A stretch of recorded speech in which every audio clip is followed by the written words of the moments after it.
And now, weighing in out of the blue corner, Josh the Punk Thompson. 100% agree. And on the other mic, he weighs in from the red corner, Big John McCarthy. Well, welcome to everyone. We have a new edition of the Weighing In podcast, and myself and my partner, Josh Thompson, would like to say we are sorry. Yes, we made a decision to try to hold off on our show so we could actually put in the Floyd Mayweather versus Logan Paul, and it was a huge mistake. We apologize. We were wrong, and we owe you. So that's my apology to you off the start of the show. We did not do our normal of filming right after the UFC because we thought, well, you know what? We want to put it all in there. And it was, as they say, a disaster. Josh, how you doing? You had to wake me up. It was a snooze fest tonight. I was like, good God. I'm just glad. I'm glad I didn't, I'm glad I didn't change my plans. I just watched it from my phone, bought it, paid for it, watched it from my phone. I was thinking to myself, look, I was going to like go home and sit in front of the TV and be like, okay, look, dedicate my time to watch this. And I'm like, every fight that went by, I'm like, thank goodness I didn't spend time. You said thank focusing. goodness. I said, oh my goodness. It was what in the world. I'm going to be honest though. Like the weekend of fights wasn't good. The UFC there was some good fights in the UFC. I'm not gonna knock it on was the UFC. It was a whole lot better than that shit. But it was a whole lot of bad shit that we just saw right now. I mean, it really just came down to a lot of different things. Let's get into we'll talk about it. But first, I want to say this though, guys. Hey, we just launched our short clips channel. So you guys, please go to our YouTube channel, hit the subscribe button there as well. It's called what's it called? Weighing In Short Clips. We call it Weighing In Shorts. And so go there, hit the subscribe button there as well. We're going to put up a bunch of new stuff up there as well from our show. We have our short clips there, but John and I are actually doing a feature show. We're going to actually headline that clip channel with a short 15-minute show, sometimes maybe 12 to 15 minutes. It'll be a special show that will only go on that channel for you guys to follow. It's just for fun. It's going to be like basically like a game show style like type show that we're going to specifically do for that channel itself. So you guys a better reason to even follow it. But we hope you guys follow that as well. Weighing In Short Clips. It will be in the description. Podcast Dave, talk to me, Goose. Tell me where the description is. Right below the video right now. It's right there. It's it's the first link you'll see, and it'll take you right there, and then you can just watch the clips instead. Yeah, so hit the subscribe there, and then hopefully you guys enjoy those. Dave, your enthusiasm is remarkable. I mean, you were lighting the microphone up. He's still trying to wake up from the Mayweather-Logan Paul fight. Look, I know John and I, we were going to be extremely probably critical about the event. We're bad people. About the show, about the fight. Yeah, but I mean, like, people are going to, like, and I just want to make sure, like, look, we try to talk about all the events, whether it's boxing, whether it's MMA, we try to talk about them all. And you just have to be honest with yourself, is that we thought we got what we thought we were going to get, to be honest. And maybe even a little bit less, to be honest. And I was texting you. I said, look, if we're doing comparisons in terms of Triller and what just happened tonight, I think they're pretty equal. I think the quality of production was better because it was on Showtime. Obviously, Showtime had a way better production setup. But the issue is, though, the fights itself, I don't think were much better. And we thought we were going to get, and we're going to be. I think you're going to be honest. I'm going to be pretty honest. Ocho Cinco, he did better than I thought he would do, honestly. But then again, we talked about the person he fought. You're giving me that look. He tried to high five his opponent after getting knocked on his ass with his mouthpiece kind of hanging out. And you go, you can't be mad at him for being a nice guy, John. You can't be mad at him for being a nice guy. But the fight itself, like, I honestly was watching it going, man, I've seen better fights at a bar. They could not, dude. They could not get to the point where they got close enough to actually hit each other. They were so far apart. And like, guys, you actually have to kind of get within a range. It's a boxing range. You guys are in a kickboxing range, and you can't fucking kick. What the hell is going on? It was bad. It was bad. Yeah. I mean, overall, I was waiting for one of the big shots to land. They never really did. They kind of grazed off. Dude, the one that knocked him down was complete arm punch. It was all off balance. Though, too. Exactly. That's my whole point. But it was even Yeah. like, oh my God. Yeah. No, I understand. So the Chad and Brian Maxwell fight, that's kind of not a lot to talk about. The Jared Hurd and Arias fight, not a lot to talk about. It's kind of boring, sleep fest. I thought Arias won though as well. It was close. Arias won. He fought a hard fight. I will give it to him. That was the only true boxing match that we really watched. Badu Jack, the guy he was fighting, was just horrible. Yeah. Badu Jack's a great fighter. I will never take anything. He is a great fighter. He's fun to watch. Wherever they found Mr. Cologne, he needs to Colina, whatever. Go back. Yeah. Go back. Yeah. Yeah. Well, I mean, you see this though. You see this all the time though, John. Like we're talking about fighters that like everyone wants to give Logan Paul and Jake Paul a hard time. Mainly like Jake. Oh, you're fighting wrestlers. You're fighting guys that have never fought. But let's take a look at like some of the history of boxing. They've all had like walkthrough fights, their first 10, 15 fights when they turn pro. True. That's been the history of boxing. True. You look at what was his name, Julio Cesar Chavez Sr. and then Jr. Both of them, I mean, Julio Cesar Chavez Sr. had like 100 pro boxing matches before he fought anyone, I think, with a winning record. If you go back through and listen, like it was close. It was close. Come on. It was close. And I'm a big I like Julio Cesar Chavez, the dad, not the son. So, but I mean, it really came. He had a lot of fight. It was like probably about 40 to 50. It was up into the 20s to 30s. There wasn't a whole lot of solid 20 fighters. But still, 20 and 30 pro fights, but without somebody really having a Julio pro winning record. Senior had to fight over 110 fights. Yeah, but he was a dog. He was a real man. He was a real fighter. Yeah, he was a real fighter though. Yeah. I don't know. We see this all the time. So people want to give these guys a hard time. Like I know they're YouTube stars, and I'm not riding this wagon, just to be honest. And I'm not going to sit here and tell you guys I am, but I'm not going to give them that much of a hard time. Look, Jake Paul is going to fight T Wood here coming up. I'm not saying that T Wood's a boxer, but what I'm saying though is that's a step up. That's a step up from Ben Askren. Oh, it's a huge step up for Jake. Yeah. Yes. He's not fighting the same type of guy. No, and when you look at T Wood, he's fast, he's quick. I know he's 39 years old. He's fast, he's quick, and he's explosive, and he's got a slick right hand. He's good at slipping and countering off of it. I mean, that fight to me, sure, I think that makes it very interesting. The whole Mayweather and Logan situation we saw tonight, I wasn't sold on it. It really looked like that whole Drago versus Rocky type situation. It was just like you have Logan that was enormous standing next to Floyd. And Floyd's just like, look, I got way too much to lose. I'm not taking a whole lot of chances. I'm not getting knocked out or touched. And if I get dropped by this guy, like everything I do wasn't going to get dropped. I understand that, but why even take a chance? And I thought in the post press conference summed it all up. Like when he did the in-ring interview, it summed it all up. Oh, he was better than I thought. He had a good game plan. He hugged me. He did this. Like he's just someone that you could tell. He's like, I just made $100 million. Just pay me. I'm out. That's it. That's all he cared about, And it was like I didn't take any chances. It's an exhibition. Doesn't go on my record, and I made a ton of money. That's all this was. That's and that's what we're gonna get if we do see a Jake Paul versus Mayweather fight. We're gonna get the same thing. Well, I'll say a couple things here, and it's the end. First off, like I said, he was going to have a very hard time. He touched him a couple times, but it hardly touched him that often during the fight. Missed him with most of his shots. And I figured that he's not an easy guy to hit, and he's not an easy guy to hit for a professional boxer. So I will give Logan Paul all the credit of, hey, you went out there and you fought.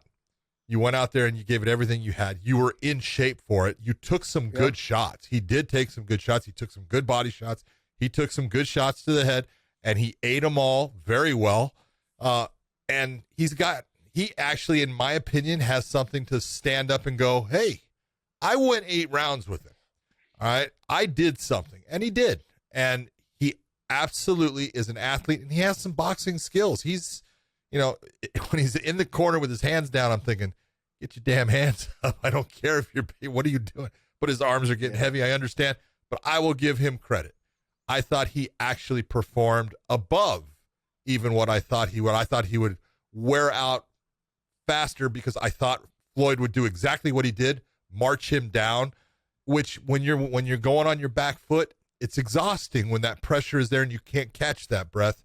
If you've ever done it, you know what I'm talking about. It gets you to that point where you just can't catch that air and your cardio just starts to wane. And when you get hit to the body at times like he was, I thought that he did a great job of getting back to the corner. You could see him stretching his solar plexus out to try to, get himself some air and everything. He did a great job. For Floyd, it doesn't do him any good. It doesn't make him look good, I don't think. And the fact that he can't get rid of him, doesn't make you look good. But it's not the end of the world, too. It's the size thing, and he can always rely on it. And it was what we thought it would be. It was a shit show. It's not a real fight. It's a guy that was a fantastic boxer who's starting to lose some of that skill as far as the speed's going a little bit. There was little flashes in there, but the speed is starting to go. And that's where you go. It's a good thing that you're fighting Logan Paul and you're not still fighting guys that, are still there. And that's why when you fought Canelo, good move, smart. You got him then, because the speed now, you wouldn't be able to do the same thing. So that's the end of the story. Where do you put this fight in comparison to the Conor fight? Like, if you had to compare the two, like, hey, Logan's 200 pounds, I get it. Okay. And then you have Conor, who, I think they both weighed in around the same weight. I think it was what it was. I can't recall. Anyways, but then you have the two of them. Conor went 10, I believe he lost in the 10th, correct? Where do you put that? If you're going to compare the two, I thought that, the Conor fight, Floyd actually, he trained as a fighter for that fight. Now, I'm not saying that Floyd didn't go in the gym and hit the bags and hit mitts and maybe even spar a little bit for this, but he didn't do a lot. He didn't expect a lot. He actually trained for Conor, and he had the cardio to push Conor to the point of falling off the cliff. He pushed Conor to that point of breaking as far as physically, based upon when you're in a real fight and you're taking real shots. And Conor didn't have the size to lean on Floyd. I thought Floyd did a really nice job of, he would, duck under. Floyd became a good wrestler tonight with his duck under. You got to admit, because he duck undered many times and came out as Paul was trying to lean on him and put weight on him. And that's a lot of weight. If you ever have someone leaning on you, you feel that, and it does wear you down. And Floyd handled that very well. But Conor wasn't able to put that type of weight on top of him. And the one thing I will say is, Conor was, I went back and watched that fight just the other day, and Conor was doing good things at times, but the footwork of a boxer and the blading that he needed for certain aspects of that weren't there. And he ended up squaring up too much at times. And that squaring up made him eat shots that he ate, and he ate pretty hard, and that wore him out.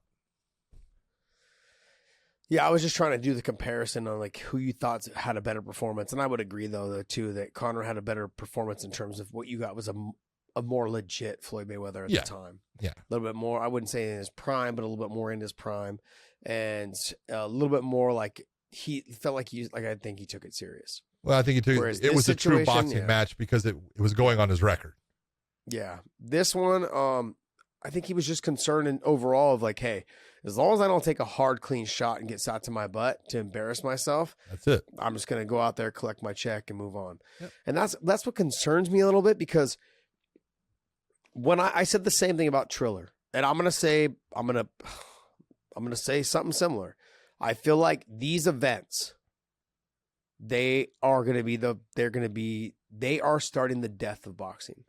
They could help towards the demise. Yes. And this is it's sad, because I know that you and I both love watching boxing.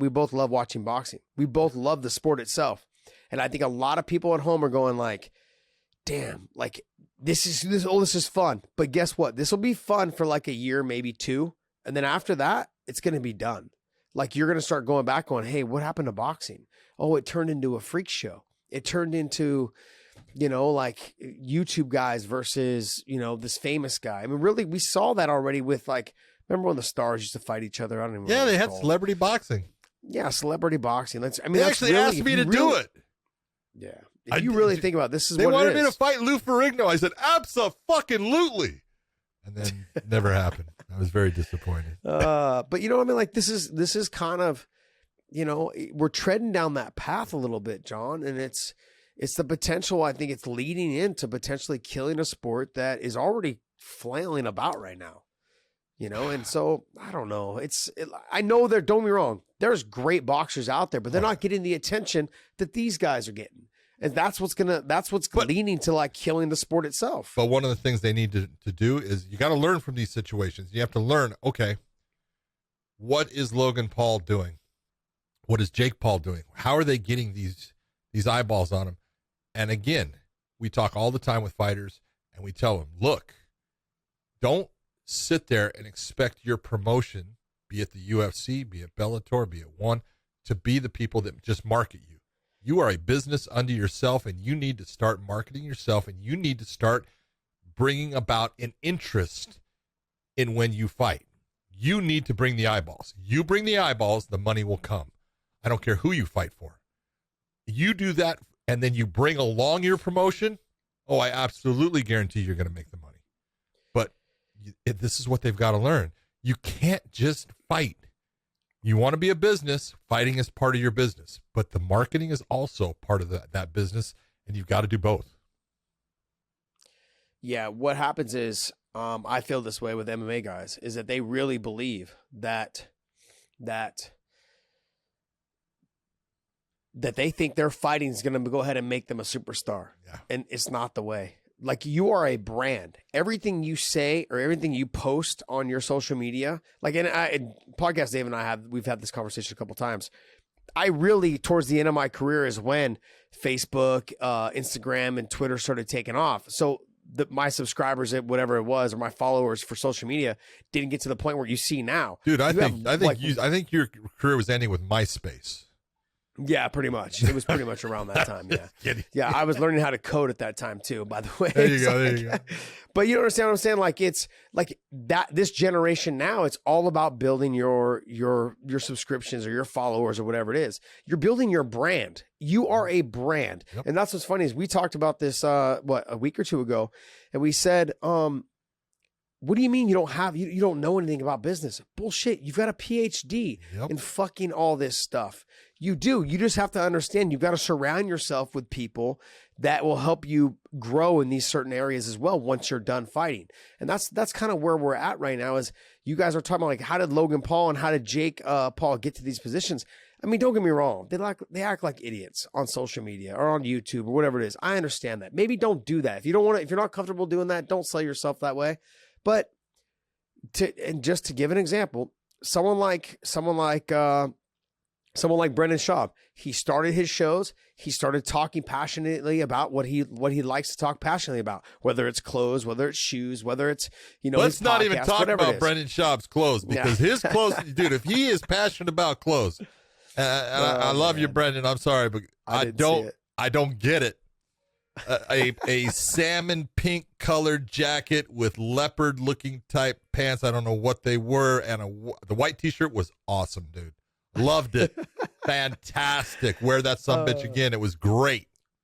Oh, man. But my point is that, like, you take somebody like I take Brandon as an example, is that he just started talking about things that he was passionate about. He developed a following.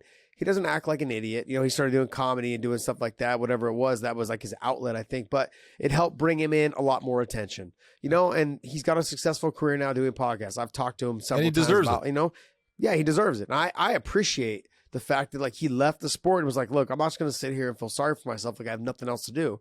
I have things that I'm passionate about, whether it's shoes, clothes, whatever it is, t-shirts, whatever it is, his hair, it doesn't matter. But he was passionate about it. He went out there and he started talking about it, and it grew, and the subscriptions grew, and everything else grew for him, and his paychecks grew as well. So if you're one of those people that are a fighter that think that your fighting is going to speak for itself, it's not going to happen that way. You've got to be more involved in your community.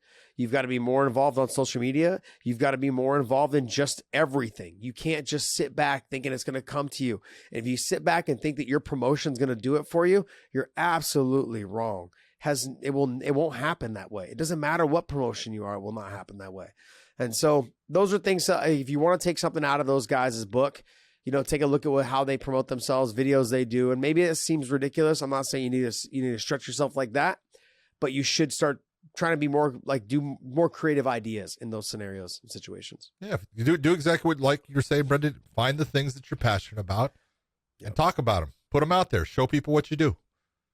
There's a lot of other people that aren't that passionate or care about fighting that will care about those other things that you do. You're just bringing those people on board. Yeah. Let's talk about fighting, real fighting. Let's go to the UFC. Please. Let's do that. God. Oh, man. All right, scroll down a little bit there. Jairzinho Rozenstruik versus Augusto Sakai. Ended right at the end of the first round. I was not. Is that what you want to talk about first? Yeah, you want to talk about that one first? Dude, yeah, okay. You got to, because I don't want to talk about my favorite things first, because then I got to go to the other things that are, and this is definitely not my favorite, because it just wasn't that good. All right. Rozenstruik, I thought he did. Look, all he's got to do, John, is pull the trigger. He's got to stop going backwards. I think he's just got to pull. If he just pulls the trigger, like it didn't even seem like his punches landed. Next, Sakai's like looking up at the lights, going, "What the hell? How did I end up here?" The one that put him down, you look and you go, it didn't look like it landed that well, but obviously it hurt him, and so obviously it had power behind it. But the one that he hit him on the ground with, well, that put him out. He went out. But nasty. I mean, you looked at it, he started off, and again, he was allowing Sakai to come in. He would back up, and I would go, "What are you doing?" And then he got away from it, and he started going forward, and the fight changed. The entire, just the complexity and the way the fight was taking place and where it was taking place, it started to change. He wasn't cutting off the cage the way I think he should have at times, but at least he was taking those steps that made Sakai go, up, I can't do that, and had to change direction. And sometimes Jairzinho was throwing off of it. The more he throws his hands, the more successful he's going to be. He's just got to throw exactly like you said. He's got to throw more because he's looking for that one perfect shot, because he has that power. He can put someone out with that one shot. The problem is, though, is that there's been fighters in the past, they fall in love with their power, and they end up fighting fights like this, and they lose close decisions, and then they start going from being ranked 2 and 3 to all of a sudden now they're ranked like 11 and 12, and they start fighting the younger guys who are coming up that are hungry and thirsty, and then just push them eventually out of the whole ranking system. So what he's got to do is just start throwing. And if you know you have that kind of power, start throwing in combinations of 3s and 4s. If I graze you, your shit's going down. That's what it looked like tonight. He barely touched him, and I was like, God, he's on his back. What the hell just happened? And it's typical heavyweight, though, to wait to the last 10 seconds to start throwing down. Let me see if I can still the round the last 10 seconds. That way he can get some air, man. That's why. Yeah. It's like, okay, I'll get 60 seconds worth of air. I'll be good. But when he turned it on, it was fast, it was violent, and it was effective. I give him credit. Great job. It's just I want to see him throw his hands more. He's just got to have more output. Nasty. He's good. He's got power. He's nasty. Like, he's explosive, too, when he wants to be. It's just a matter of if he wants to let it go. It felt like he doesn't want to take chances sometimes, and you've got to take chances. And it's not even so much taking chances. You just have to throw and be productive. And if he does that, we saw tonight, he doesn't have to hit you clean. He can put you out. So just a little bit more activity, and I think not only that, but that's going to go a long way in terms of, like, you selling shows. Like, honestly, we talked about this week. He said, like, you want to film Saturday? I was like, let's see how the card goes. We started getting to the card. We're like, let's wait till after the Floyd and Logan fight. We'll do it all in one show. You know what I mean? Like, the card was okay. There were some fights that stood out, but it was like, this is not one of those main events where you're like, okay, I got to sit home and watch it. And so it was a tough situation to be in. But I thought, honestly, he did what he had to do. He needed this because he hasn't looked great lately, and it was good for him. Biggie boy got it done. Biggie boy.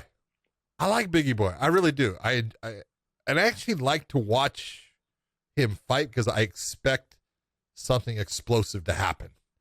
He's just got that whole, very quiet, calm demeanor and just waiting, and all of a sudden, boom.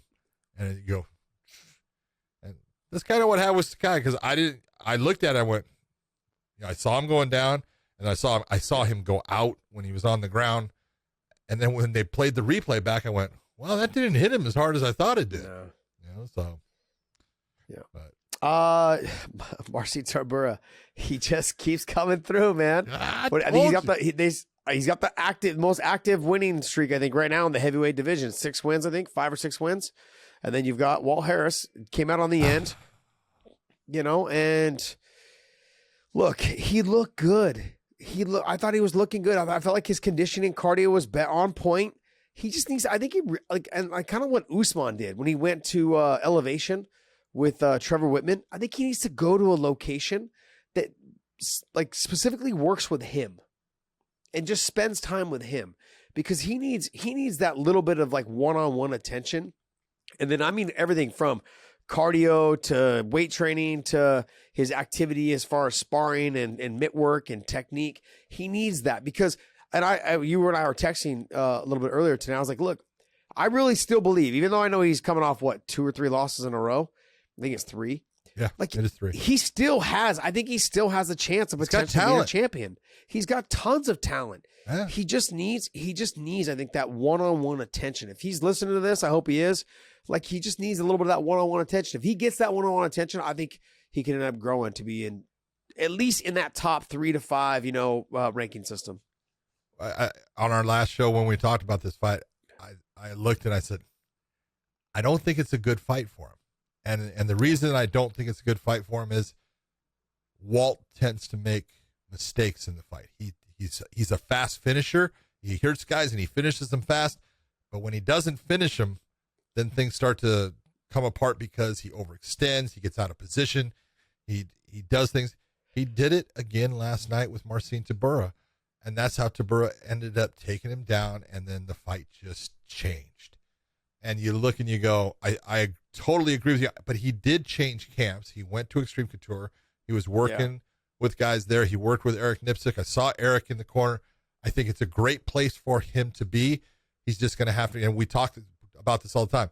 And when you first change a camp, things just, there's a lot there, and it takes time for you to really start to get what they're trying to show you and to be comfortable in these situations and not to, have these situations where all of a sudden you're making that same mistake again, and now you're swimming upstream trying to get back, and it just didn't happen for him.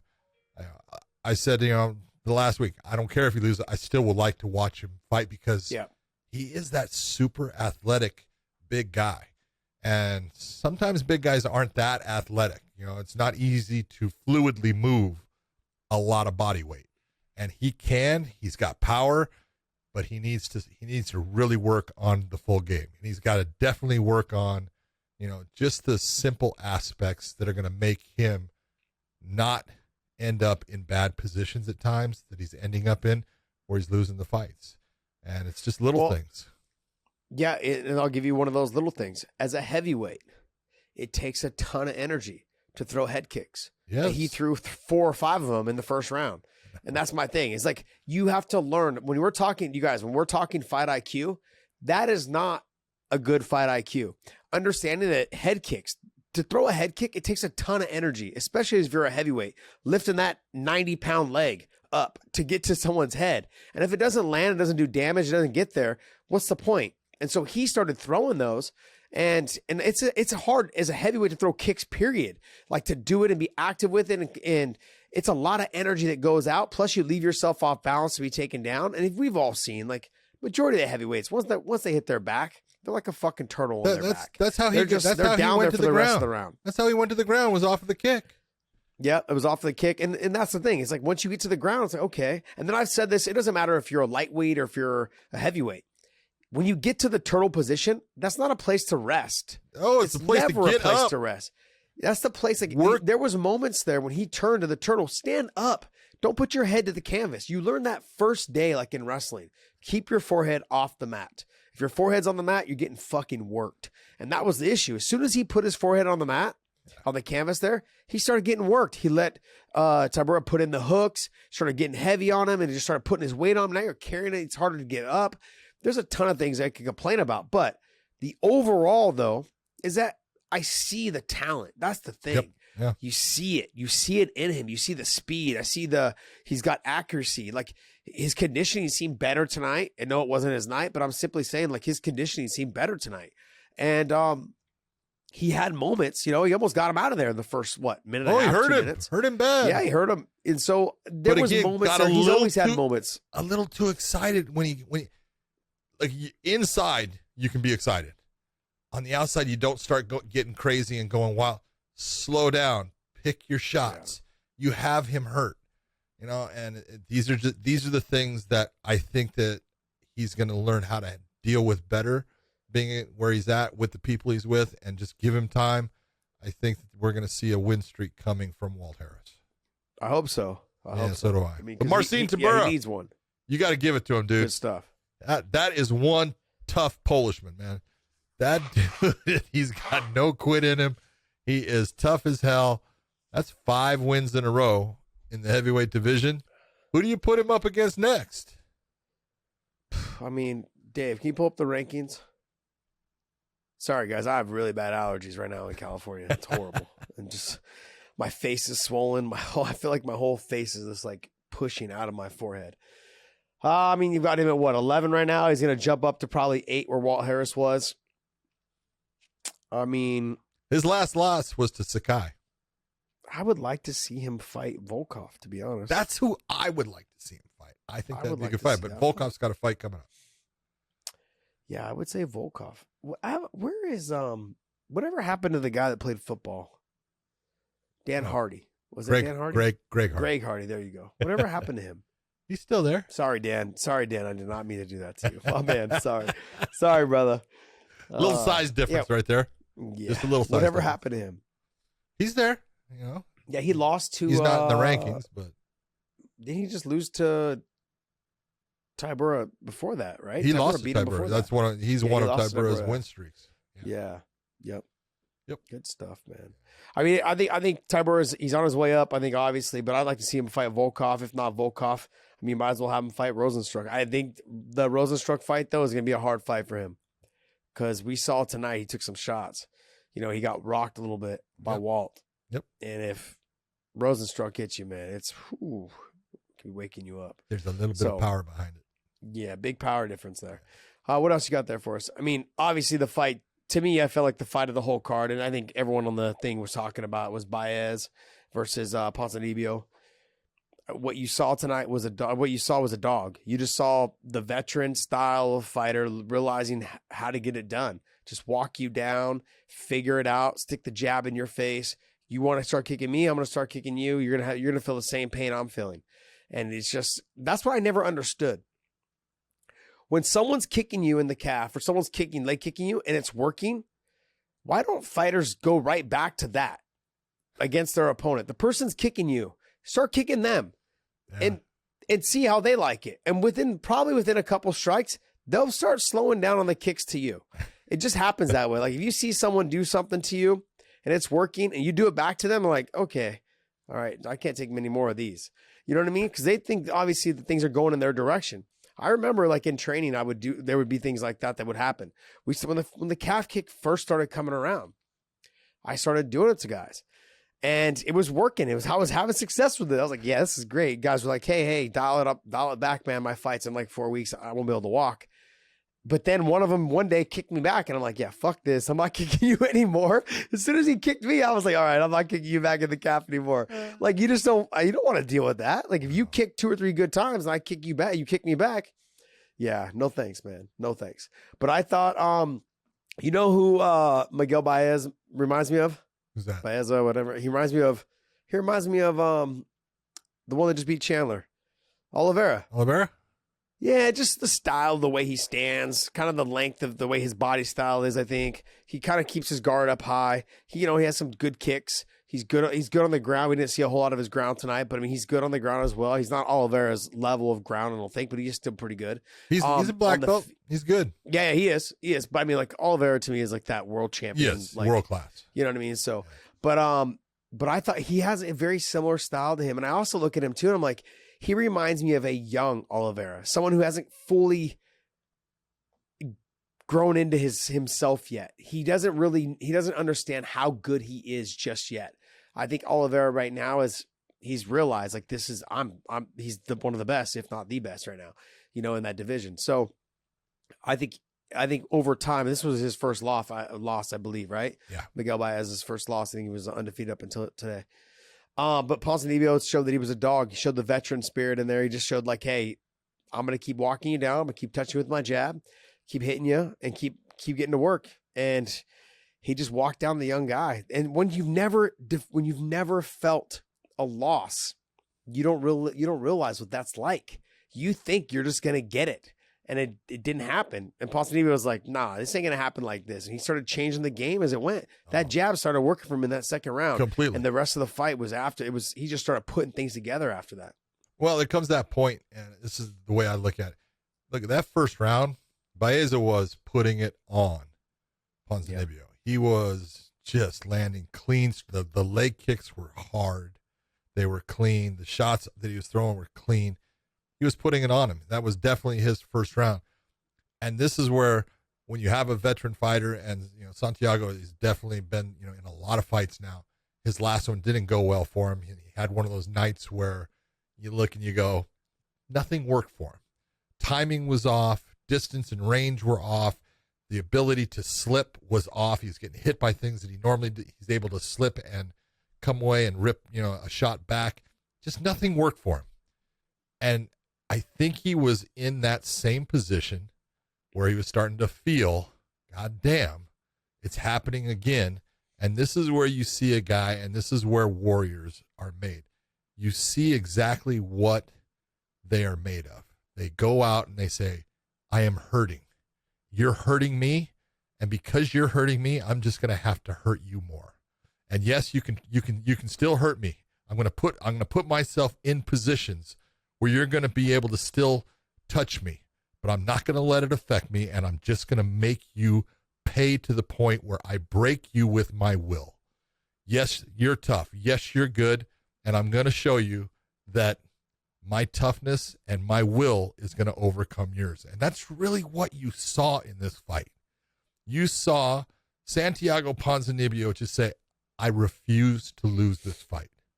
I refuse to allow you to get a win against me. I'm not going to let that happen. In fact, I'm going to do everything within my power to the point where I will fall down and die in this cage to get this win. And that's what, in the end, that's what Baeza was up against, in my opinion. And that's what I saw out of Ponzinibbio. And I loved, the fact that he just bit down and said, all right, I'm just going to throw everything that I have and make you pay for this fight. And that's how he got the win. I loved it. What I don't get, though, is Ponzinibbio is known for his boxing. Like, he's someone that walks you down, throws heavy hands, like that kind of stuff. Yeah. But, man, his kicks tonight were when he threw, they were hard. I'm like, how do you not use these every fight? Bending that leg over, man. You saw a couple times Baeza was getting, off balance by just the power of the kick. Yeah. Damn. Yeah, and I was shocked that he wasn't throwing it more. I'm like, what are you doing? Like, I'm not saying like throw it every time, but you got to throw it a little bit more consistently, especially after your punches. Throw your jab, boom, come back with your left hook, right hand, hide boom. Hide the kick behind the hands. Hide it behind the hands, because when he threw it, he was folding them over. I'm like, what is going on? It was a little bit of that, like I was saying a second ago, is when someone's landing leg kicks on you, throw it right back and see if they like it. And odds are they're going to stop throwing it as much, because he started going to that calf kick as well, and he was having success with it. Yeah. He just didn't do it as much as he should have, which would have changed the game, I think, as well. He still got the win. It was a great fight. Great fight. It was obviously the fight that stole the night. I thought they did a great job. But I really think when you and I were talking about it, I said it really came down to, you have that old grizzled veteran who's like, look, I ain't going out like this. I'm not letting this young buck come through here right now and do this to me. And he just went out there and he found a way to win. Yeah. Because nothing he was doing in that first round, John, was working for him. No. And he started touching with the jab. And then he threw a couple kicks. Then he started touching with the jab, and then he followed back up with the left hook and the right hand. The right hand never really landed clean. It was more of the jab and the left hook, because Baeza kept that left hand up, so the right hand never landed clean. He did a good job of that all night. He did a great job of that. But that straight jab and that left hook was there. That thing was there all night, and then he followed it up with the kick. He had success, and that's eventually why I think he got the win. I was actually texting with an employee of, I'm not going to say the name of the UFC during the fight, and he says, well, who do you think is going to win this one? I said, I think I think Ponzinibbio's just too much experience right now for Paez. I said Paez is good, but he's too much experience. So after the first round, he's texting me back going, I think you're wrong. So I was like, man, I'll tell you what, man, I'm shocked by that. And then the second round, and so I go, well, it's tied now, right? So it gets to the end, and he goes, who do you have winning? I go, look, Ponzinibbio won that fight. I said, it was a great fight, and those guys, I said, boy, you guys better be giving those sons of bitches the fight of the night because they deserve it. So. Yeah, whoever that UFC employee is, just be thankful John didn't mention your name because you'd be unemployed by tomorrow. No, that's why I didn't do it, dude. Just want to throw that out. This could be one of any. Those are the kind of friends you guys want to have. See, that's what you want, right? Cover them. I love it. That's funny. What other fights on there did you like? I mean, honestly, I didn't get too much into the rest of them. Like, I wasn't overly impressed with the rest I really enjoyed Gregory Rodriguez against Dusko. I thought this is the type of fight where you're watching a guy in Rodriguez coming in who he's got an opportunity, and it was more of just, I don't want to say it wasn't experience in the UFC, but the difference between an older man and a younger man. Okay, an older man who's not past his prime and a younger man who hasn't reached that prime, because I do think that Dusko is the more talented fighter. I think he made a lot of mistakes in that fight based upon youth. He's explosive, he's good, but I think this was a great fight for him to learn something off of. And you do that when you're coming up and you start facing guys. This is where when you come out of high school and you go into college sports, there's a huge difference. Yeah, huge difference of the guys that you're competing against, because they're closer to being that man than you are at that 17 or 18 when you get there. And then there's that next level up, out of college into pro, and that's what I think you kind of saw in that fight. I think Dusko is going to be a better fighter for it. The other fight that I really thought, great performance was, Montana De La Rosa. She looked good, and we've seen her in fights, in the past where she's had some problems, and man, she put it all together, and she looked great in that fight against a really good fighter, in my opinion, Lipsky. So, see, I'm going to go back to Dusko, and I'm going to tell you that I feel like, yeah, sure, he's young. I think he's got a lot of talent, but he's littered with bad technique. He leans back a lot. He moves out of the way and dips back a lot. And when he does dip back, he puts his hands down. I mean, you start meshing these guys with guys like a Ponzinibbio or something like that. He's going to walk you down with boxing. Bro, he's gonna knock you the fuck out. Like, that's the problem. Like, I know at a young age, you just can't, like, Baez would have touched him so many times and been done. Like, I'm just saying in those terms, you have to remember that I know you're young, but you need to fix it at this time. Yeah. Like, you're in the UFC already. Like, it's only going to get harder as you go. It's only going to get worse. Start taking it, it's going to get worse. So if you don't start fixing these problems now, you're going to have a hard time getting to that top group of fighters, especially in that top 4 or 5. They're going to start touching you and finding that chin. I mean, you took some clean, hard shots because of your youth tonight. He gets up there at age a little bit more where he's in his prime. You start getting knocked out because you're leaning back and not without your hands up. You can have a short career, and it can all happen. And this is the biggest thing. You don't know when your chin's going to go. You can get knocked out one time and it can be gone, or you can get knocked out 10 times and it doesn't go. I mean, we've seen it in fighters. We've seen it like, what's it called? Alistair, he went through a phase where he was getting knocked out all the time.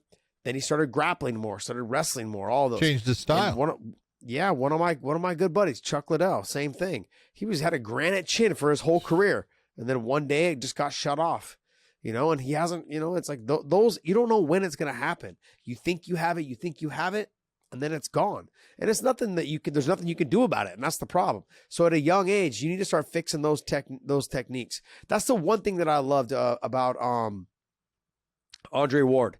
When his dad walked him into Virgil's gym and said, "Hey, I want my son to be a boxer, but I don't want him to get hit."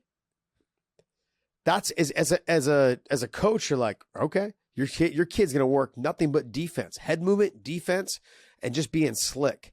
And that's probably one of the biggest reasons why Andre Ward can still have a conversation.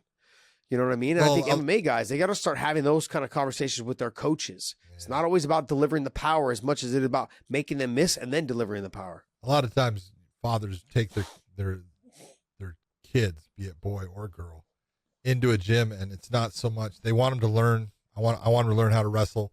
I want them to learn how to box. I want them to be tough. It's not about being tough. Nope. It's about being good. You know, that's all it is. If you're technically sound, if you're good, you don't have to worry about being tough. Well, if you're good, you'll be tough because you're tough to beat. Yeah. Yeah. Yeah. If that's the biggest thing. If you're technically sound, you don't have to worry about how tough you are. Exactly. I mean, and let's just be honest. And I'll give another guy, Khabib in GSP.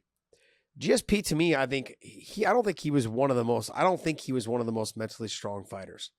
He lacked probably the mental strength, but he was a technician, so he never really had to find out what that was like. He did it against Matt Hughes, and then he did a little bit, I think in the first BJ fight? He tried to quit on the stool between rounds. And then his corner made him go back out there, and he ended up winning the fight. Yep. But that was one of those things. He tried to quit in between rounds. I want to say it was after the first round. He went back. He's like, "No, I'm done." He said, 58. You can hear him saying, he was done. His corner made him go back out there, and he ended up finding a way to win because his technique and that size was beneficial. It worked for him. His technique is on point. GSP's technique, Khabib's, same thing. They never find out what it's like to have to be tough because they've never been pushed to that brink. Very rarely have they. And so when they've had to dig down, they haven't had to dig down as much because their technique gets them through it. And so when you have your kids or anybody that walk into a gym, you want your kids to be a technician because then they won't have to worry about being tough because they'll dominate every position that they're ever put in. So then they don't have to worry. It's fun for them. Like, oh, you think you got this? I got the next move. They're already 3 and 4 steps ahead. They're not worried about having to be tough. That's the biggest thing. That's it. Good stuff. I mean, other than that, I thought De La Rosa fought a great fight, and I really liked Lipsky as well. But it just wasn't her night, man. De La Rosa just came out, good game plan, got on top, just that heavy pressure, had that wrestling pressure. It was nice. Got to the top, just no answer. Good performance, dominant performance. You know, the other fight, the Americani and Kirk fight, it was a good fight. Could have been a little bit more output, but it was a good fight. I would have liked to have seen more because they were both very good. I thought Kirk won as well. Great performance. I believe it was his debut, correct? Was. He had a great debut. Americani's tough as hell. Good fight. Overall, the one fight that I'm going to, John, you and I were texting. I said, man, this fucking thing reminds me of the Aljo and Peter Yan fight. Alan Patrick quit on basically just like, all right, I'm out. I'm taking the easy way out. It reminded me of Aljo. Just being honest, man. Mason Jones, you didn't deserve to have the no contest. You were winning that fight. There was no way. I felt like there was no way you were going to lose that fight. Mason Jones was absolutely. You talk about looking at a athletic guy who's explosive in Alan Patrick, throwing a whole lot of techniques, a lot of explosive movements, being beaten by a guy just using basics, being relaxed, and being smart. And that's what Mason Jones was. And unfortunately, it ended up in a no contest. But Mason Jones looked really good in that fight. How much further would they have had to go for it to go to scorecards? It would have had to gone out of that round, and the third round would have had to have started. So they were a ways from it. So because that was in the second round. So. All right, well, hey, Dave, let's get into some news, buddy. First, we're going to do weighing in on the odds.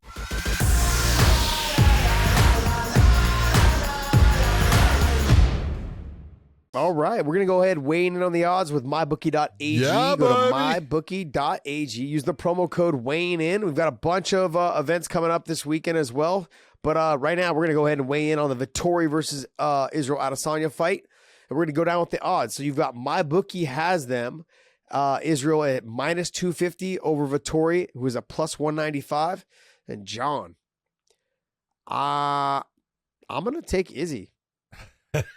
Wow. I'm going to take Izzy. You're at the 250, the champion. man. Wow. Okay. Look at you. Yeah. I'm going to take the dark horse, like you'd like to say with AJ McKee. I'm going to take the dark horse. Okay. Yeah, right. I'm going to take Izzy at minus 250. I'll bet 250 to win that money. I'll bet that 250. Yeah, I think Vettori's good. I think he's got the ability to beat Izzy. I think the groundwork for the Milan fight has kind of been laid out, and Vettori knows what he has to do. But can he do it? That's the thing. Can he do that for 5 rounds? Can he take him down consistently for 5 rounds? Can he dominate the top position for 5 rounds? We saw that Izzy is not that great off of his back. He has a hard time getting back up. He kind of loses focus when he gets to his back. But can he do it? Not a lot of guys at 185 have been able to take him down. You know, they can't get past they can't get past the length, the reach, the kicks, the speed, the style, everything he possesses. They can't get past it. I think the whole thing that you're looking at with Izzy in the takedown, Izzy isn't taken down until his shoulders are touching the mat. You got to make Izzy's shoulders touch the mat. Once his shoulders touch the mat, now he's not the same guy. If he's in the seated position, if he's got his back on the cage, anything like that, he's still not down and he's still feeling comfortable and good. It's when he actually ends up, that shoulder blade is touching that mat. Now he's not feeling comfortable and he's not in a position he's going to do well in as far as, in winning the round. At minus 250, obviously he is the favorite and he should be the favorite. But I do believe that Vettori has a chance against him. I like the fact that I love what Vettori said in their little, Michael Bisping interview that Michael didn't get to really interview. They were both going back and forth, not even listening to Michael and stuff. And it was kind of funny as far as, some of the barbs that he was throwing. I want to say that one of the worst outfits I've ever seen worn on TV by Marvin Vettori. No, except for Brendan Schaub's tonight.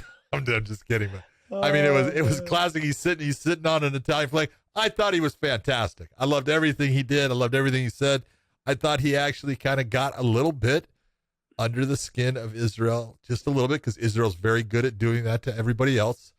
I think he has a chance. And when I look at a guy that, hey, he's got a chance of winning this, that's when I'll look and say, at, plus 195, yeah, I would put $100 down to win $200. Kind of like it. That's just the way you got to look at it. If you're going to look at the over, under, and stuff like that, you can do that. I think. Go ahead. Well, here's the other thing. You guys, you have to really take into consideration this. Izzy had never lost until his last fight. That's right. Is he going to be the same guy? Is his mindset going to be the same? And That's so right. if you're I'm definitely not going to side with John because that never gets me. If you're Marvin Vettori, the fact that he's coming off of his first loss, that is a good thing for you. Exactly. And knowing how your first fight went with him, like it was a split decision. I mean, sure, majority of people think Izzy won. I don't think it was a split. You don't think it should have been a split? Okay, so majority of people think Izzy won, regardless of whether it was a split or not. But it was one of those fights where Marvin had some moments in there. He had some success. You could say it now. He's gotten a lot better now since then as well, but so has Izzy. Obviously, he's the champ.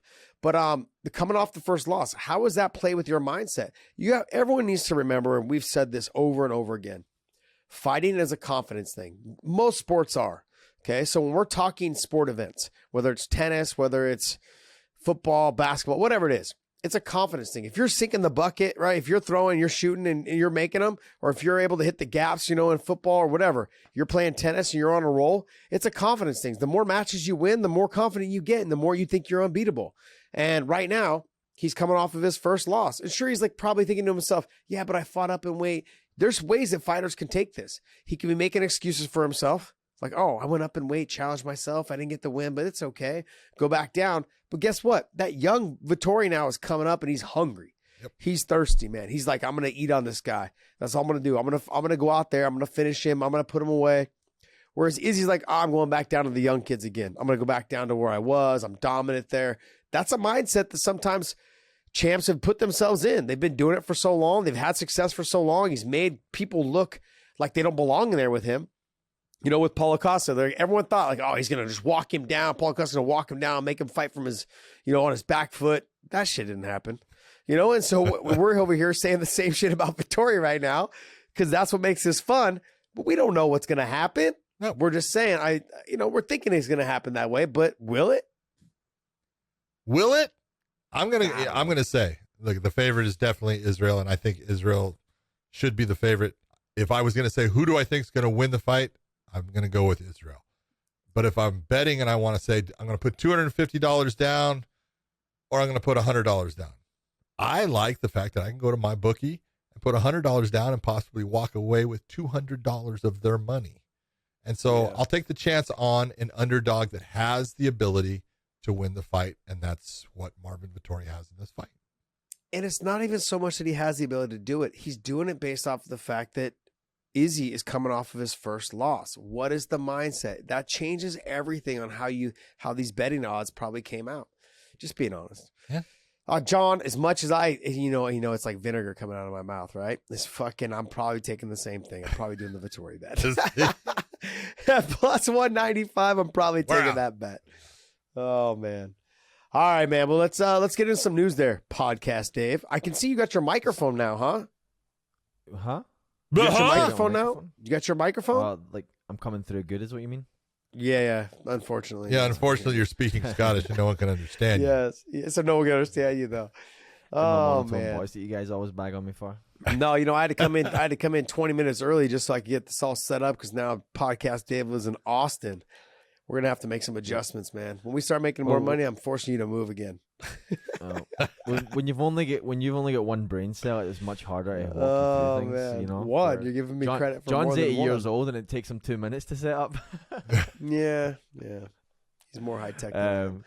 Let's get into this news before I start reaching to this camera and smacking you around. We didn't talk about Jake Paul. You know what's funny is Dave is the typical social media guy. He's gonna talk trash to me now that he lives in Austin. He forgets that I have a house in Dallas. I'll just drive down from Dallas and just start smacking you around from there, buddy. You're not gonna be that far away soon. Anyways, he's the typical guy. He's that guy that likes to chirp on social media. He's gonna do it to me now through the damn camera and the microphone. All right. Damn kid. John, you're not approved to give Josh my address off of payroll. What are you talking about, huh? John and I both have to sign those checks, buddy. John and I both signed those checks. I'll be calling HR in the morning. Yeah. You know who answers HR? This guy. All right. What you got for us? All right. We didn't talk about Jake Paul versus T Wood. So that's, obviously one of the newly announced fights. And then more recently, Mayweather had come out and said that he, will be happy to train T Wood, and T Wood came out and said that Mayweather's camp already hit him up, and so Mayweather's gonna help him train for this fight. We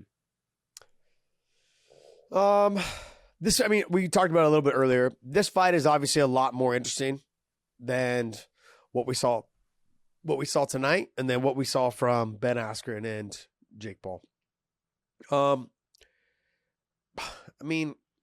don't know, John. This is the thing. It gets into this. Look, T Wood's my boy. I think he's got a great chance. I think he does beat him, and I'm not being a homer. Okay, no. I really believe it depends. I think it depends though too. Is it a 6 round? Is it an 8 round? Is it a 10 round? What is it? That makes a difference as well. T Wood's carrying around a lot of muscle. 8 rounds. Do a 10 round fight. 8 rounds. If it's gonna be 8 rounds, is it a real boxing match or is it not a real boxing? Is it counts on the record? Match? Is this an exhibition? I mean, what do we call it? No. Look at Logan Paul did that whole exhibition thing before.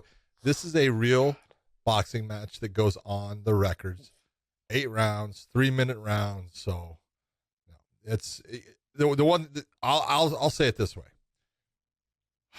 Jake Paul has built this little thing, and he's making a lot of money for fighting nobodies.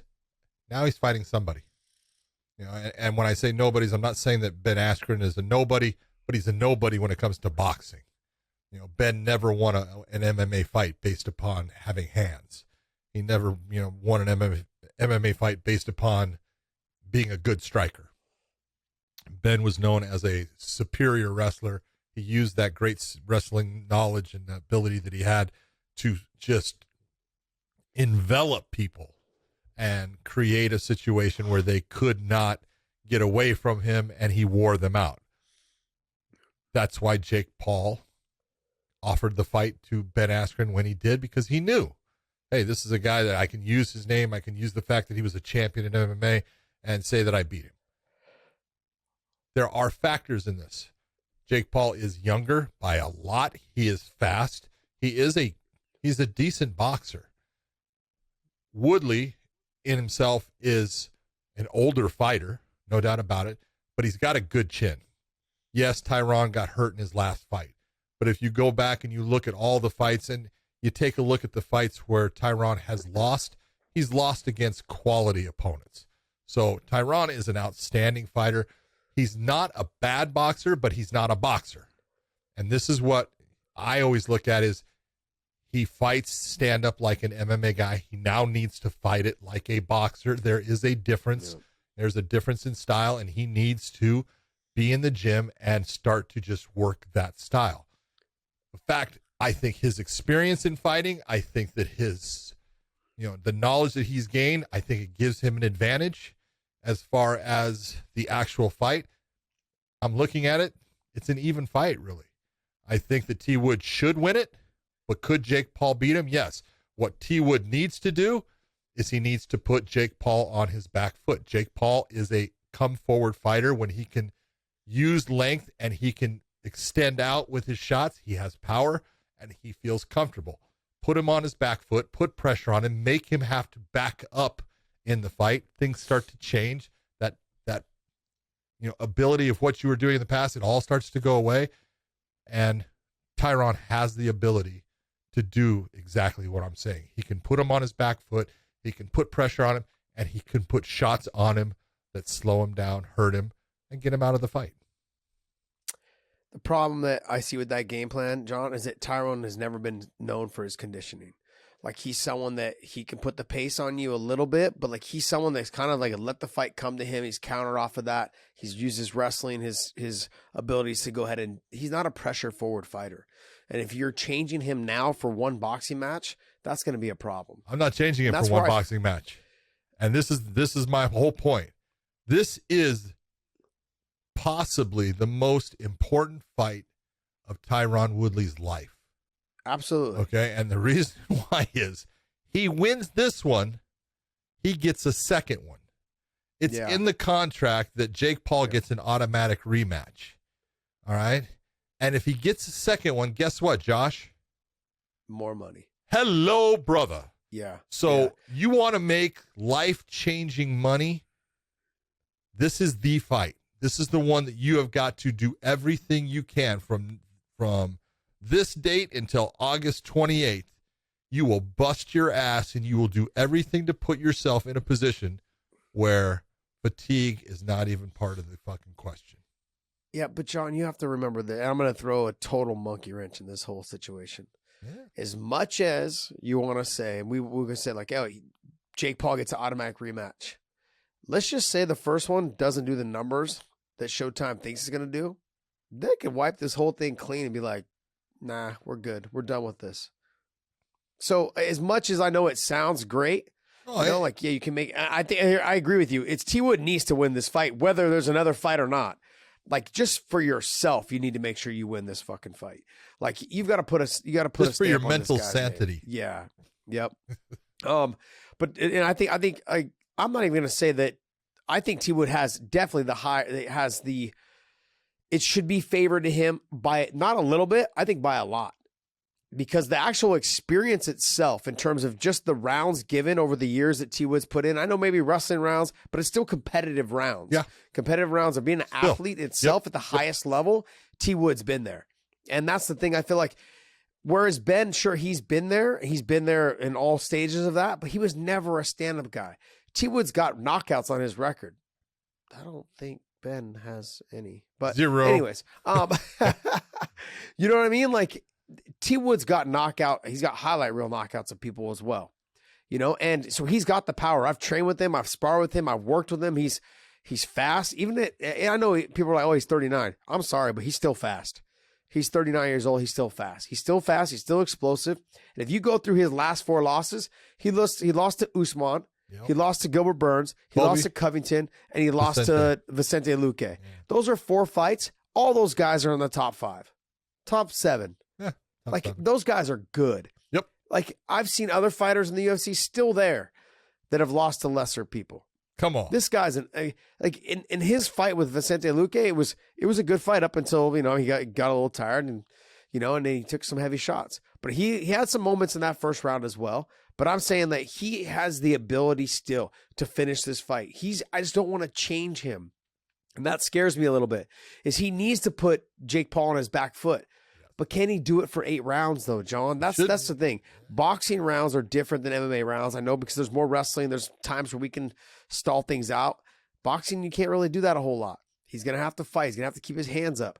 He's not somebody that has, because of all that muscle mass he has on his shoulders and his back and his chest and everything, he's going to tend to slow down probably around 4 and 5. And that scares me a little bit, but I still think the experience should play through, and he should be able to win this fight. I look at it this way. Tyron Woodley, no matter what it is, has gone 25 minutes fighting as a professional.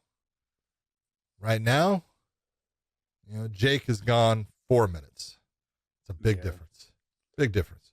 You start getting into those later rounds, and that time is there. When it's your first time, it's tough. It's tough. And so I just look at it. This is a fight. I give Jake Paul credit.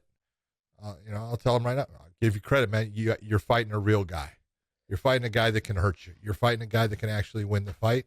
That's the way it's supposed to be. And I give, Tyron credit. Hey, good job of taking the fight. Now do what you're supposed to do to make sure that you win the fight. Yeah. All right, Deb. What else we got there, Dave? So next topic is Colby. Dana came out and saying Colby is definitely getting the next title shot against Usman. Good. It's been kind of like speculated, but here it is. Dana said it. Yeah. I mean, like if you pull up the rankings, I mean, who else is there for him to fight? And I know we've already seen this fight, but I mean, honestly, it's kind of a win-win situation. You get to either see Colby emerge from, being able to finally beat Usman, which I'm sorry. Ain't happening. If you look at the two from he's their gonna first lose fight, a lot worse than the second one. Exactly. Not like Colby has not gotten any better since before since they fought the first time. Whereas Usman's gained. I mean, I can't even say how much he's gained. He's 20% better. Yeah, I would say at least 20%, to be honest, John.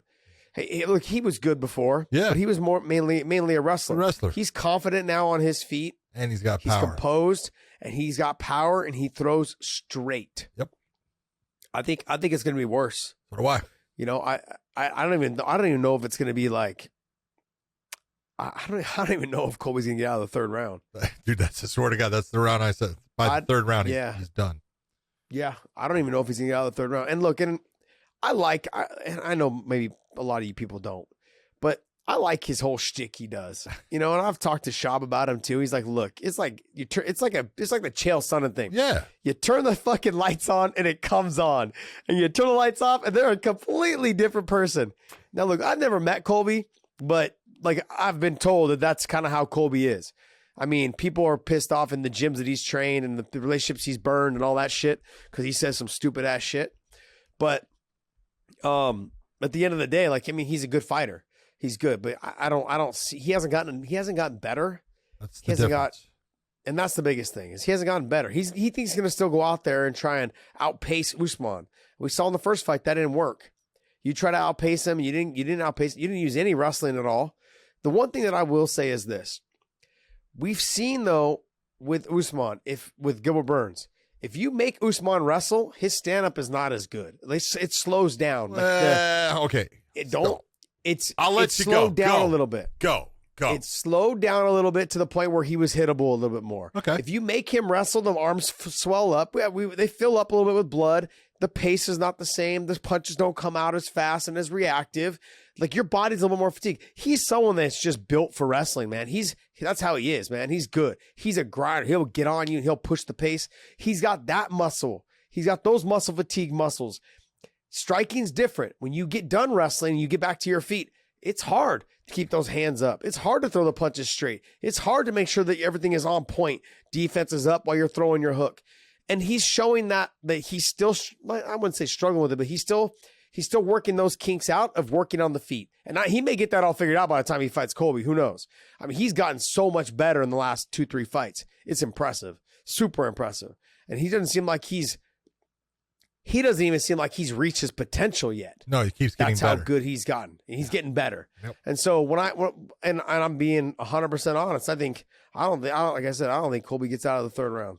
All right, I want you to do me a favor and tell me the difference between a danger factor of Gilbert Burns on the ground and Colby Covington on the ground.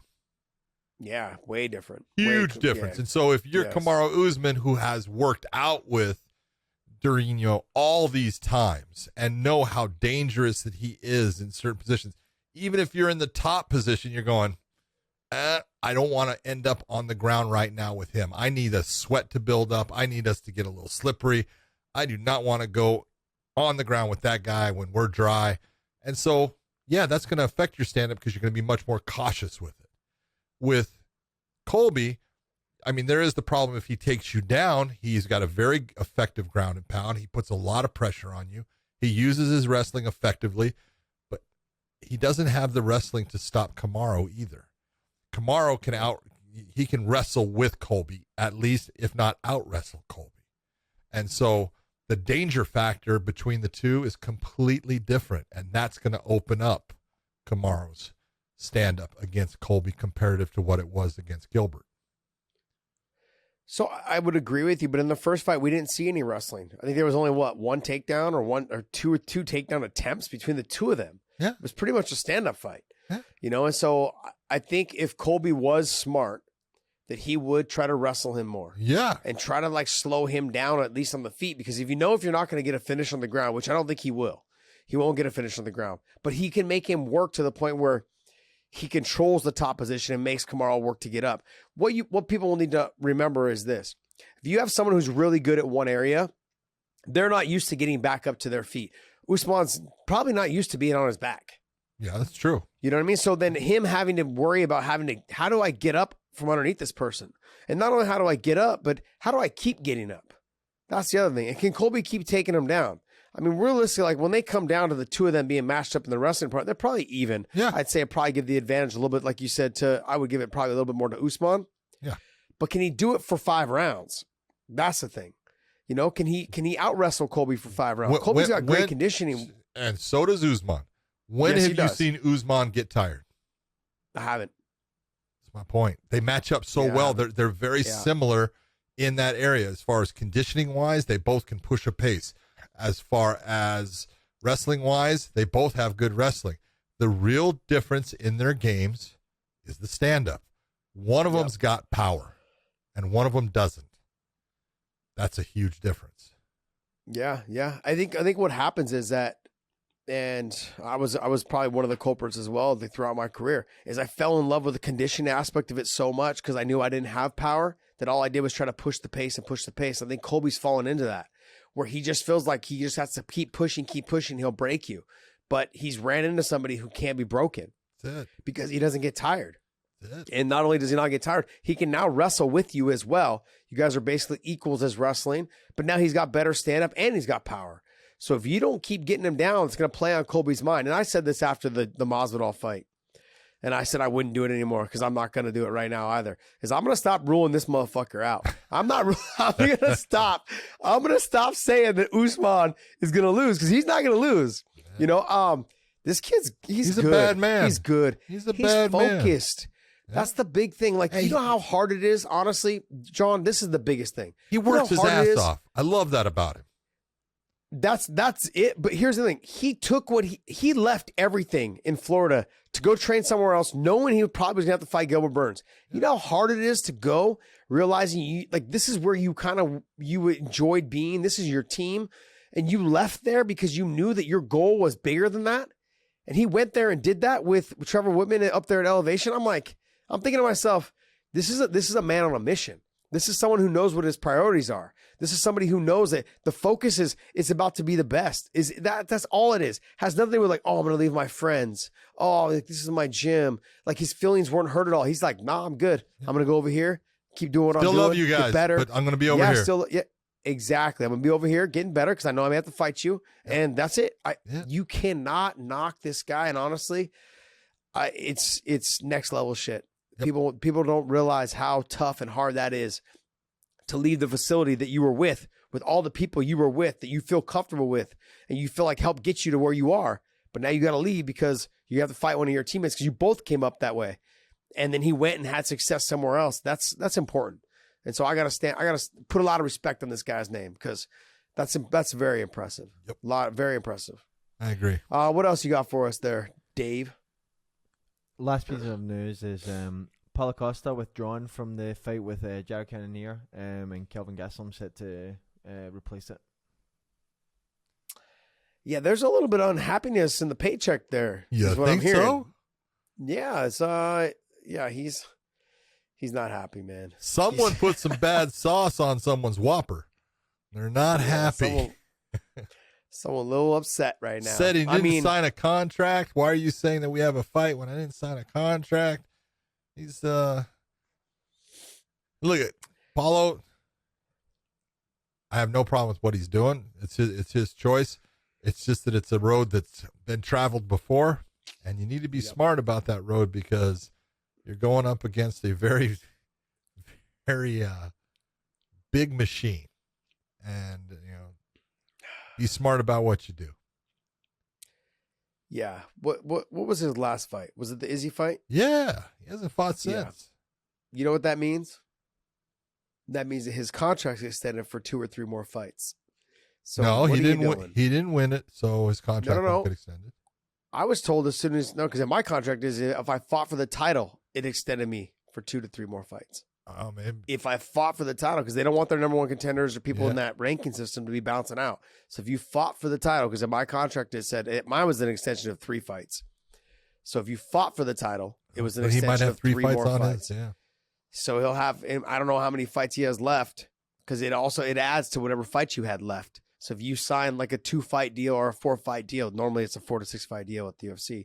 If you sign a 4 to 6 fight deal with them, and they offered you the title shot a fight or 2 later, you still have those fights on top of the 3 more. Yep. So you're there for a while, buddy. You're there for at least 6 more fights.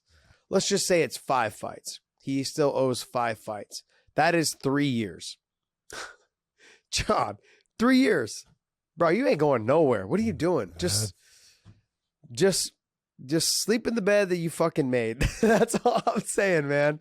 I mean, I love watching this guy fight. I love it. He's fun. He's fun. I was there cage side when he fought Yoel Romero.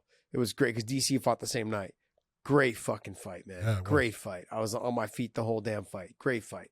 But his fight with Izzy didn't come out perform. Wasn't a great fight. And now you're having fits. Here's the issue though.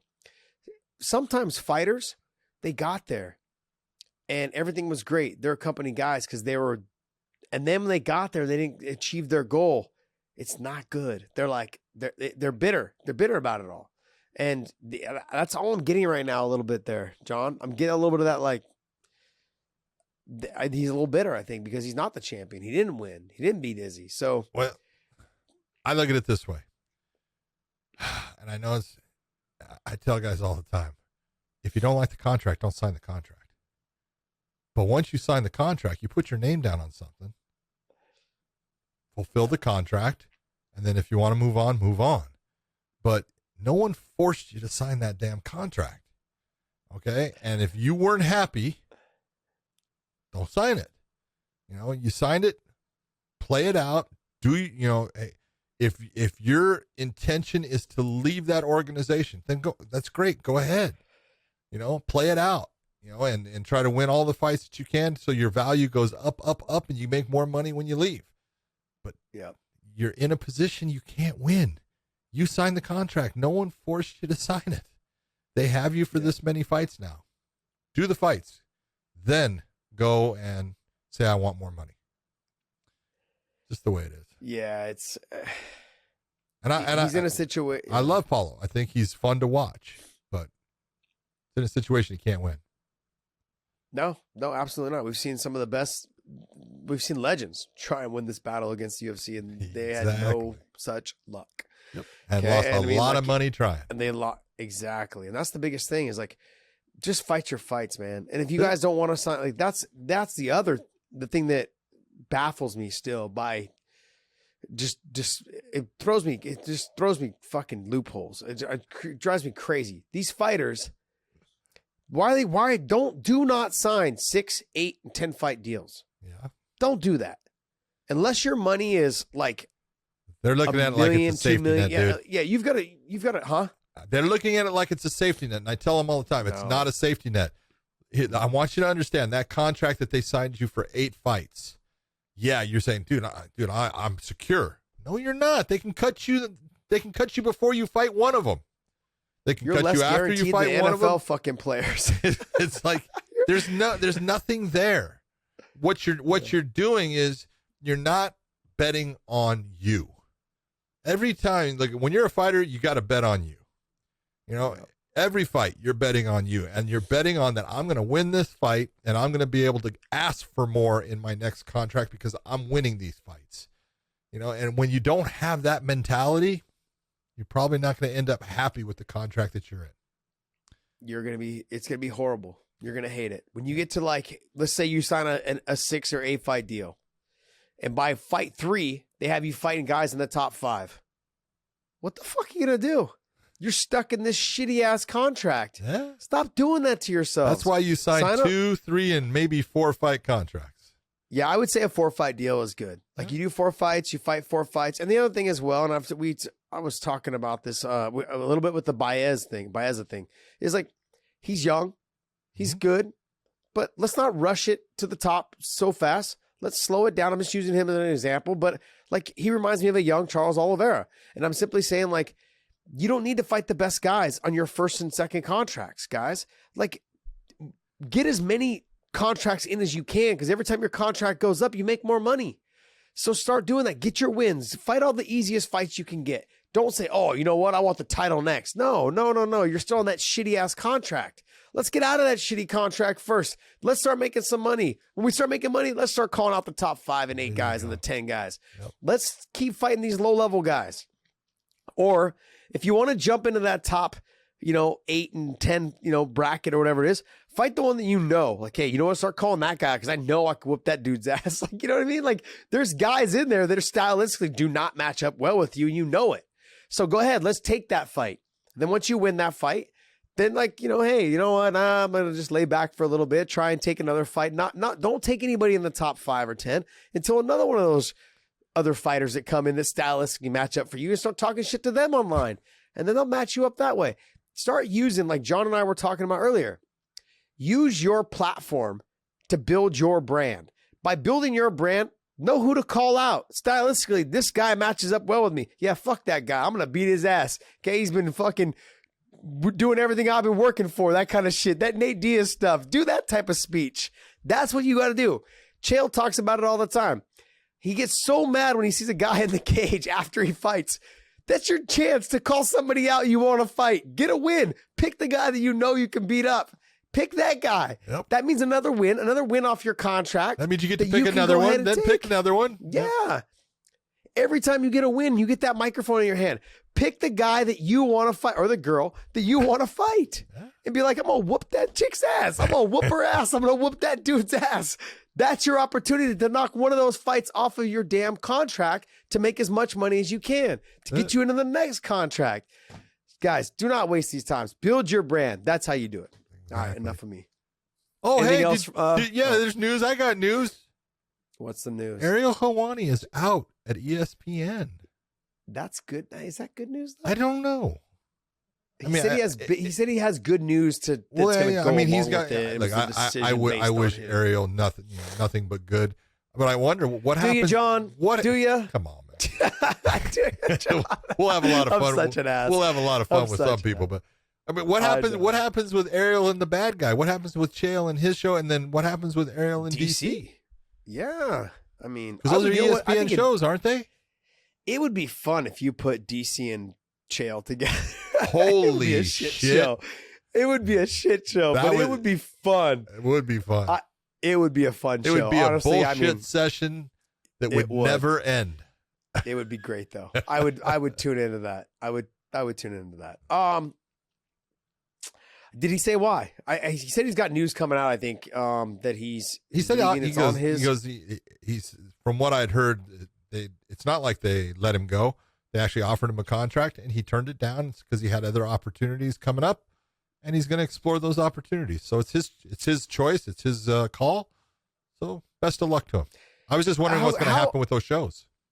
How happy do you think Dana White is? Pretty goddamn happy. He's like, 'cause he tried to get him fired. He tried to get him canned when when they first joined, with UFC first joined. So, yeah, he's got to go. And they're like, ESPN stood up and said, nope. Well, good job by ESPN to stand up and say that. Very true. Very true. I like that. Right. Let them know right off the bat you're not dictating what we do and who we have on our staff, which is that's very impressive.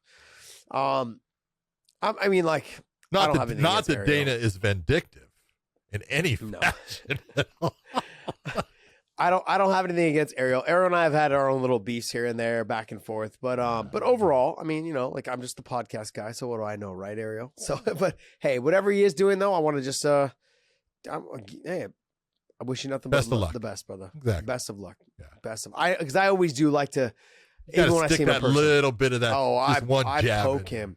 I got to give him a hard time, man. Like, come on, bro. Look at you. Like, I remember him coming into AKA begging for interviews. I mean, like, that's how long ago it was. I mean, now look where he's at. I'm happy for his success.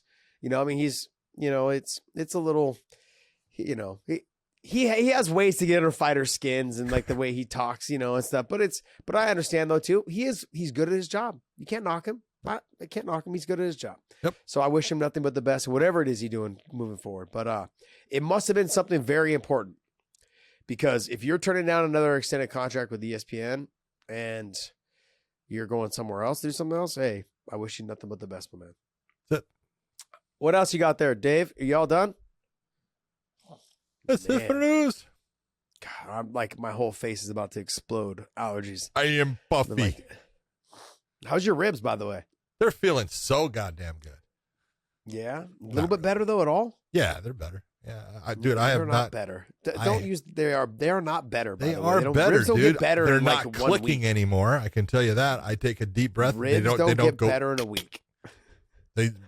I am a miracle child. Let me ask you this. Let me see your Flintstone feet. Oh, dude, my feet are still. My whole the whole left side of my body is still swollen. I got a black and blue streak going down from my hip down my leg. It's beautiful.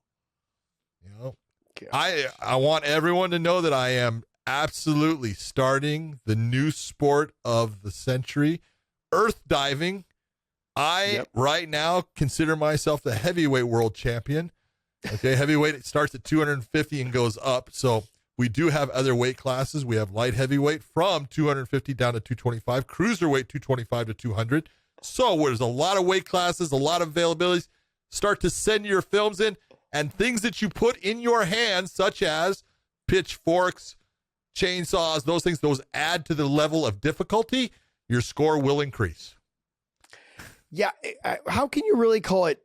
Was it earth diving? Earth diving. How do you call it diving? Well, you really can't go head first. You can't go head first. That's against the rules. And to talk, it's against the rules. So, against the rules to go head first. We got to come up with a different name. We got to call it something. Earth something. It's got to be earth something, right? Yeah. But something with that.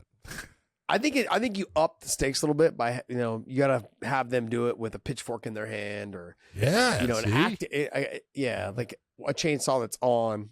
Like mine was on. Actually, no, where it's really spinning now. Mine was spinning. Oh man, horrible, man, horrible. Pitchfork, I like that one. That's a good one. Yeah. Maybe like some Ginsu knives. Maybe a machete. What are the samurai swords? Yeah, well, no one wants the samurai. Don't wreck a samurai sword. No. You get two of them. You get one in each hand. Anyways. Yeah, you can do a machete in each hand. One of them's got to impale you. Brilliant. Earth diving. Ladies and gentlemen, we'll bring you the newest sport, earth diving. Thank you very much. Okay. Well, hey guys, hopefully you guys enjoyed this show. Sorry we waited till Sunday. It wasn't worth it. Nope, it was not. But go to prowrestlingtees.com/weighing in, and we have some new limited edition shirts up for you guys. Independence Day for the 4th of July. You guys check them out. They come in blue, they come in red, they come in white. Dave did a great design now on this one as well. So pick those ones up if you can. Use the promo code. Is it still and still? Yep. And still. Yes, it is still. Sir. The promo code is still and still. Some great new shirts that are up as well. So check those out. Our new Independence Day shirts.